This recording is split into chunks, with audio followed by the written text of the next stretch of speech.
Yo, what's up guys? Happy Saturday. Welcome back to the DFS process. Now, before we get into this video for today, I want to show you guys my Twitter account. Here it is at the DFS process. Please be sure to follow it. I'm going to start posting some more DFS content on there. Don't want to miss that. And also, if you do want to get in touch with me about receiving full lineups, I do give out full lineups. Just a small fee. So if you're interested in that, be sure to follow me on Twitter. But right before we start looking at the Saturday slate, I'm going to do a recap of Friday night. So this was my lineup for Friday. Dropped to 281.25. As you can see, a lot of the stars that I paid up for did not do good, but my value plays did absolutely amazing. The best play by far was Jonas Valanciunas at 4,800 going up against Utah. I knew this matchup would definitely scare most people off, and it definitely did. Only about 11% owned in GPP games. But I knew against Gobert and Favors, he was going to have to play a good amount of minutes. Against big guys, he does usually get playing time. And just the way he's been playing, this is the definition of a GPP play. Price went down after a monster game. Look at how many 40 spots he has had just in his past 10. We also see a lot of these horrible games, lots of duds in there as well. So that's why he's a GPP play. I would not have played him in cash, but today I just played GPPs and it worked out great. Dropped an amazing return, over almost 13x value on his salary. And then another great value play that worked out for me was Ed Davis at 34, returned 39. Man, he did great as well. He's coming off a couple. I saw these 3 games. I thought, against Dallas, he played Dallas on the 20th, got 24. If he got me 24, I would be really, really happy.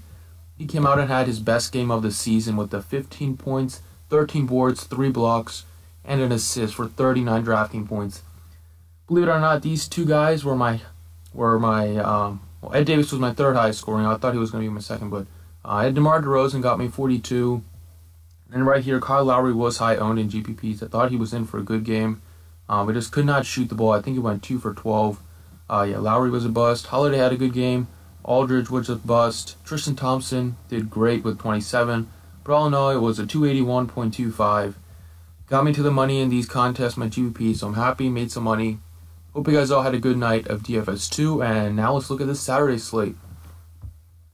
Alright, so we got 6 games for Saturday. Pretty nice slate. Not too big, not too small.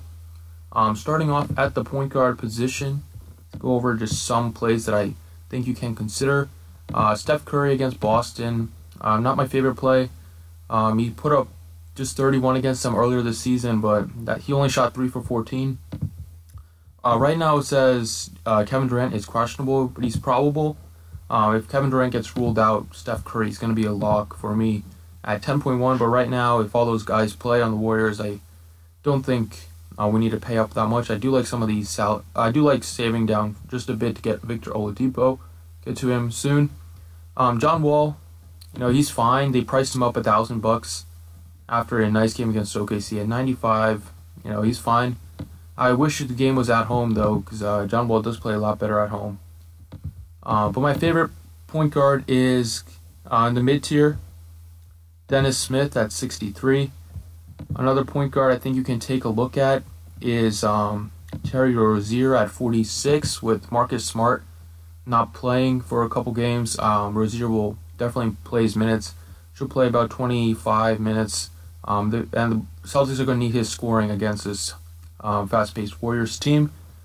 So I think Rozier makes a lot of sense. Collison's coming off a big game. He might be chalk. I might consider fading him because this is definitely the Victor Oladipo game. He absolutely smashes against his former team in the Magic. But let's talk about Dennis Smith. It's a great matchup against Denver. He's coming off a great game tonight, put up 39. 2 games against Denver, he's averaging 33. And just the matchup is great. Jamal Murray has one of the worst defensive grades of any point guard. And Dennis Smith has he's been really consistent, getting in the 30s, as you see. Almost every time he's in the 30s. And that's a great cash game play. And even has the upside for GPPs with a 42 in there and he had a triple-double one time. I think he had 55 in that one.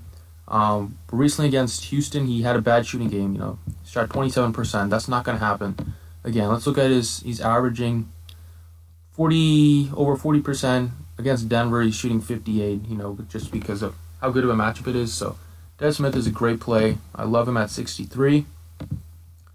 At shooting guards, my favorite shooting guard is Victor Oladipo at 94. Oladipo is absolutely vengeful. Going up against his Magic team, this is his third time. The first time he put up a 70 spot. The second time I think he put up around 50. He just absolutely crushes against his team. 2 games averaging 59. At 94, he's definitely pricey, but this is a great matchup. The Magic are 29th in efficiency to shooting guards. Oladipo has a huge ceiling this one, and I think he has a great floor. It just makes a lot of sense. In a slate where your highest priced player is 10.3K, I don't think you have to pay up that much, and you can definitely pay down here for some of these 9K guys. I think Oladipo has just as much upside as Durant and Curry does against his former team. So I do like Victor Oladipo a ton. Small forward. My favorite small forward is, well, I think there's a lot of different ways you can go if you're spending up. Obviously Durant at 10.3 can play him. I think Aaron Gordon at 7.8, he's a pretty safe play. I think he'll get in at least the 30s in this one. Evan Fournier also is in a pretty good spot. Same goes for Otto Porter. But Otto Porter just hasn't been taking as many shots as you want. I wouldn't really play him in any cash games or anything like that. But I'd rather spend down at the small forward position. I think you can look at right here Bojan Bogdanovic. Has been playing very, very well against this Magic team, averaging 34 in 2 games against them. This Magic team is just a very, very bad defensive team. Opponents are averaging 110 points per game against them, which is 28th in the league. Opponents' three-point percentage is ranked 27th, which is what Bogdanovic does. That's his specialty. And in the 2 games against them, he shot 7 for 11. So that's definitely matching up with how bad they've been. He's been shooting way better than average, but it just shows why they are ranked one of the worst teams at defending the 3-point arc. And Bogdanovic is a pretty steady guy. He's going to see around 30 minutes. The game's close. Does have the ability to get some duds, but most of the time, and especially in this matchup, I think he's a lock for at least 20, and that won't kill you in this spot. So I think Bogdanovic at 44 makes a lot of sense. He does have 30-point upside, and if he does get to 30, you're hitting at least 7x value on that salary. So that's a great play, in my opinion. At power forward, Draymond Green at 77. I think that's a good spot for him against the Celtics team. You can definitely do some damage against Al Horford to get some rebounds in there, get some blocks, steals. But I just think that game might be a bit slower, and I think it could be a blowout too. So just the way the Celtics haven't been playing very good, but who knows? Maybe they'll show up against the Warriors. But I want to pay down once again. Get Mason Plumlee in here. Either Mason Plumlee or Trey Lyles. Both of these guys are in good spots against this Dallas team. One of these guys is going to get the start and play around 30 minutes. The other guy is going to play around 20 minutes. So just as the way it goes, hopefully we'll know. We'll know which one's starting. It's a 9 o'clock start, which is 2 hours after lock, but I think we will. The Mavericks do play a bit smaller, so I might think Trey Lyles will start, but just the way that how good this Nuggets team has been playing with Plumlee starting, I think maybe the Nuggets will just stick with that until they start losing again. But I think Plumlee at 5K, very safe, good high ceiling within the 40s, good floor with around the 30 mark if he's starting. So I think Plumlee against the Dallas team, which is ranked one of the worst teams against rebounding and one of the worst teams against centers. I think Plumlee makes a lot of sense. And then finally, my favorite play on this slate as of now is Nikola Jokic, 8,900. I think he is in a magnificent spot. He definitely a GPP play, but in this spot I think you can play him in cash games as well. As soon as he gets shot attempts, he plays really, really well. Against this Dallas team, he blew up against them with 67. I think he can definitely replicate that once again. Had 18 rebounds against them. That's what we just said. They're just horrible against rebounding. They just have nobody to stop Jokic. It's a matchup nightmare for the Mavericks, and I think Jokic can once again explode for another big outing in the 60s. And he's priced, he's under 9K.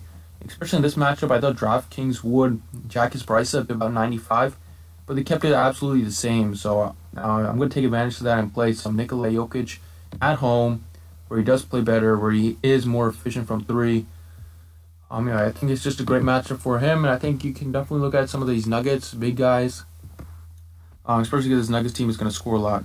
But yeah, there you have it. There are my 5 plays. Thanks for watching, guys. I appreciate it, and good luck.